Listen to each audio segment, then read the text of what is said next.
कांग्रेस सरकार ने कदम उठाया है। हमारी मांग है कि पूरे देश भर के अंदर सरकारी कर्मचारियों के लिए ओल्ड पेंशन स्कीम को लागू किया जाए, जो कि कांग्रेस पार्टी के द्वारा लागू करी गई थी और जो एनडीए की सरकार ने जिसको हटाया था।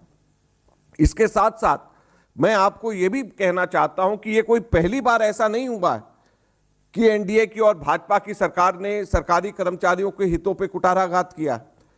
हमारी जो पे कमीशन है, जो पहला पे कमीशन था वो 1953 के अंदर कांग्रेस की सरकार ने लागू किया। दूसरा पे कमीशन 63 में सेटअप किया गया, 66 में लागू हुआ। तीसरा पे कमीशन 73 में सेटअप किया, 76 में लागू हुआ। चौथा पे कमीशन 83 में सेटअप हुआ, 86 में लागू हुआ। पांचवा पे कमीशन 93 में सेटअप हुआ, 96 में लागू हुआ।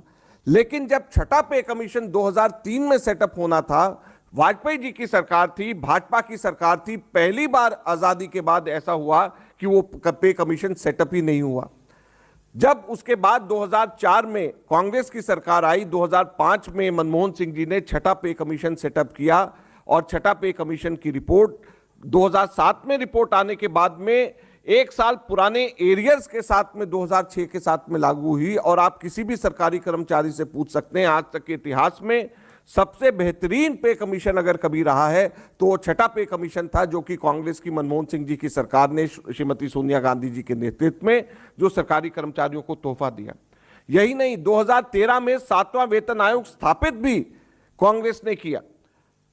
जिस वक्त मनमोहन सिंह जी और सोनिया गांधी जी के हाथ में पूरे के पूरे देश की सरकार थी, तो 7वां वेतन आयोग की स्थापना करी गई और पहला ऐसा वेतन आयोग था जिसमें बगैर किसी धरने प्रदर्शन के वो उसकी स्थापना कर दी गई।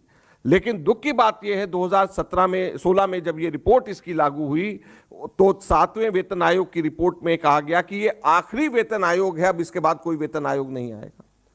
तो एक तरफ तो कांग्रेस पार्टी है जो लगातार कैलेंडर के हिसाब से हर दशक के तीसरे साल के अंदर बगैर किसी नागे के हर दशक के तीसरे वर्ष के अंदर पे कमीशन की रिपोर्ट आती है। छठे वर्ष के अंदर अगर लेट भी हो जाए तो एरियर समेत में उनको पे कमीशन के फायदे मिलते हैं। और दूसरी तरफ भाजपा की सरकार है, एक तरफ तो 2003 में किया नहीं, दूसरी वक्त 7वें वेतन आयोग के अंदर जो हम लोगों ने स्थापित करके गए उसकी रिपोर्ट में आई कि अब आगे से कोई वेतन आयोग की स्थापना नहीं होगी।